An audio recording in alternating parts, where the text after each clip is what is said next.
গত এক সপ্তাহ জুড়ে যার খোঁজ চলছে সেই টুলু মণ্ডল পুলিশের নাগালের বাইরে রয়েছেন, এখনো নিখোঁজ। কিন্তু এবার কলকাতা হাইকোর্টের দ্বারস্থ হয়েছেন টুলু মণ্ডল।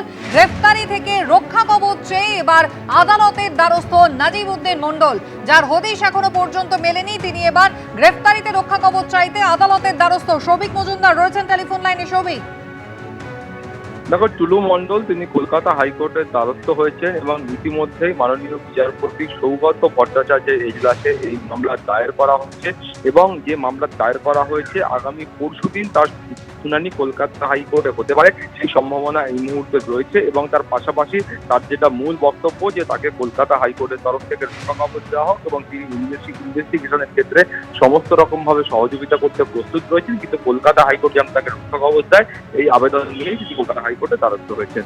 সুস্মিতা, সৌভিক ধন্যবাদ। কলকাতা হাইকোর্ট যেন তাকে রক্ষা কবচ দেয় সেই আবেদন জানিয়ে টুলু মণ্ডল আদালতের দ্বারস্থ হয়েছেন। তিনি সব রকম ভাবে তদন্তে সহযোগিতা করতে তৈরি, যদিও এক সপ্তাহ ধরে পুলিশ কিন্তু তার টিকিরও হদিশ পায়নি। আর বাড়িকে, শ্বশুর বাড়ি ইতিমধ্যেই কিন্তু ঘিরে ফেলা হয়েছে বিশাল পুলিশ বাহিনী দিয়ে। টুলু মণ্ডল, পাথর ব্যবসায়ী টুলু মণ্ডল, বীরভূমের স্টোন কিং, যার ইতিমধ্যেই আত্মীয় স্বজনের বাড়িতে পৌঁছে গিয়েছেন বেঙ্গল এসটিএফ এর আধিকারিকরা।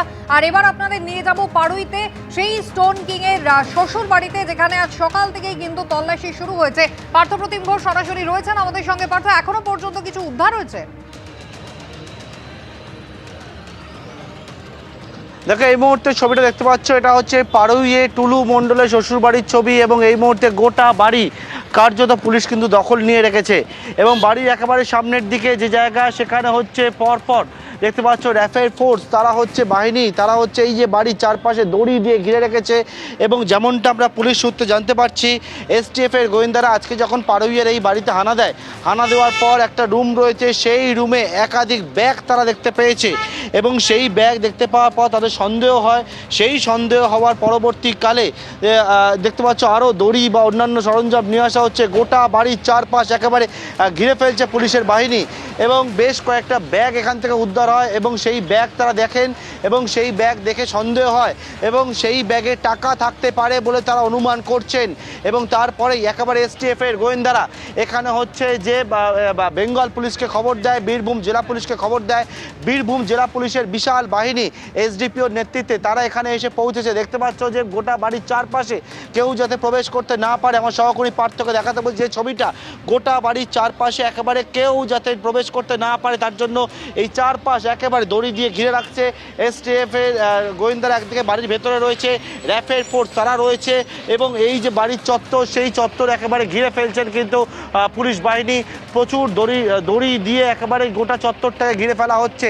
সন্দেহজনক বেশ কিছু ব্যাগ বাড়ি দেখতে পাওয়া গেছে এবং সেই ব্যাগে টাকা থাকতে পারে বলে অনুমান করছেন তারা। এবং সেই মতো একেবারে আমরা দেখলাম যখন এসটিএফ এর গোয়েন্দারা তারা এই বিষয়টা দেখতে পান, দেখার পরবর্তীকালে বীরভূম জেলা পুলিশকে খবর দেওয়া হলো।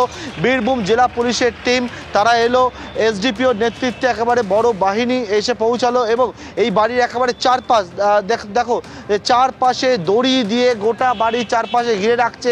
ভেতরে শুধুমাত্র এসটিএফ এবং বীরভূম জেলা পুলিশের টিম তারাই শুধুমাত্র উপস্থিত রয়েছে।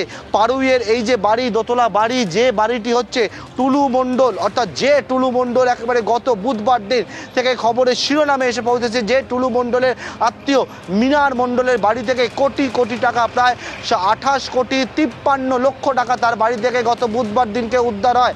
এবং তার পরবর্তীকালে একাধিক জায়গায় তল্লাশি অভিযান এবং ইতিমধ্যে 3 জনের গ্রেপ্তার, মিনার মণ্ডল সহ আরও। এছাড়া টুলু মণ্ডলের 2 ম্যানেজার আর তাদেরকে গ্রেপ্তার করার পর যে বিষয় তারা এসটিএফ বেশ কিছু বিষয় কিন্তু তারা জানতে পারেন সূত্র মারফত। সেইটা জানার পর এই বাড়িতে হানা, এই বাড়ির একটা ঘরের মধ্যে বেশ কিছু সন্দেহজনক ব্যাগ উদ্ধার হয়েছে। ঠিক তুমি জানো যে পরপর একের পর এক ব্যাগে মিনার মণ্ডলের বাড়িতে কোটি কোটি টাকা রাখা ছিল সেই ব্যাগে এবং সেই রকমই বেশ কিছু ব্যাগ পাওয়া গেছে বলে জানতে পারছি আমরা এই যে দোতলা বাড়ি, সেই দোতলা বাড়িতে। এবং সেই ব্যাগে কি রয়েছে সেটা নিশ্চিত করে এখনও পর্যন্ত পুলিশের তরফ থেকে বলা হয়নি। টাকা থাকতে পারে বলে অনুমান। এবং এরপরেই এসটিএফ এর গোয়েন্দারা তারা কিন্তু বেঙ্গল পুলিশকে যখন খবর দেয়, বীরভূম জেলা পুলিশকে, বীরভূম জেলা পুলিশের বিশাল বাহিনী গোটা বাড়ি বাড়ি একেবারে ঘিরে ফেলেছে। ঘিরে ফেলে গোটা যে বাড়ি, সেই বাড়ির চারপাশে একেবারে দড়ি দিয়ে ঘিরে কেউ যাতে বাড়ির ভেতর প্রবেশ করতে না পারে তার জন্য কিন্তু ঘিরে ফেলা হয়েছে। আরও বাহিনী দেখাবো, আরও বাহিনী ফোর্সের টিম তারা কিন্তু এসে পৌঁছচ্ছে। অর্থাৎ একেবারে গত বুধবার দিন দেউচাতে মিনার মণ্ডলের বাড়িতে তুমি দেখেছিলে যে কোটি কোটি টাকা উদ্ধারের ঘটনা, এবং টুলু মণ্ডলের শ্বশুর বাড়িতে মহিলা বাহিনীর টিম বা উইনার্স টিম বীরভূম জেলা পুলিশের তারাও কিন্তু এসে পৌঁছালো। অর্থাৎ ফোর্সের সংখ্যা কিন্তু ক্রমশ বাড়ছে একেবারে এই যে টুলু মণ্ডলের শ্বশুর বাড়িতে, এবং সেখানে এসটিএফের গোয়েন্দা পাশাপাশি হচ্ছে বীরভূম জেলা পুলিশের বিশাল বাহিনী তারা এসে গোটা বাড়ির চত্বর চারপাশে একেবারে ঘিরে রেখে তল্লাশি অভিযান, সেই তল্লাশি অভিযান করছে। আবারও বলবো, বেশ কিছু ব্যাগ উদ্ধার হয়েছে, সন্দেহজনক ব্যাগ, সেই ব্যাগে টাকা থাকতে পারে বলে অনুমান, এবং এই ব্যাগ দেখার পরবর্তীকালে এসটিএফের গোয়েন্দারা তারা হচ্ছে একেবারে খবর পাঠায় বীরভূম জেলা পুলিশকে। বীরভূম জেলা পুলিশের শীর্ষ আধিকারিকরা তারা এসে পৌঁছায়, এবং আসার পরবর্তীকালে গোটা যে বাড়ির চত্বর একেবারে সেই বাড়ির চত্বর চারপাশে দড়ি দিয়ে একেবারে ঘিরে রাখা হচ্ছে। ফোর্সের সংখ্যা ক্রমশ যত সময় যাচ্ছে বাড়ছে, এবং এক্ষেত্রে হচ্ছে যে সেই ব্যাগেও টাকা থাকতে পারে বলে তারা অনুমান করেছেন, এবং সেই অনুমান করার পরেই বীরভূম জেলা পুলিশের বাহিনী সংখ্যা এখানে বাড়ানো হলো, গোটা বাড়ি একেবারে ঘিরে ফেলা হলো। এখন দেখার বিষয় পরবর্তীকালে পুলিশের তরফ থেকে ঠিক কী বলা হয়। এটা হচ্ছে টুলু মণ্ডলের যে শ্বশুর বাড়ি পাড়ুইতে, সেই পাড়ুইয়ের বাড়িতে কিন্তু এই মুহূর্তে বাহিনীর সংখ্যা বাড়িয়ে একেবারে এসটিএফের গোয়েন্দারা, বীরভূম জেলা পুলিশ, বোলপুরের এসডিপিওর নেতৃত্বে তল্লাশি অভিযান চলছে দুটি বাড়িতে, একটা শ্বশুর বাড়ি এবং পাশে আরও একটা বাড়ি রয়েছে আত্মীয়ের বাড়ি, সেই আত্মীয়ের বাড়িতেও। এবিপি আনন্দ, এগিয়ে থাকে, এগিয়ে রাখে।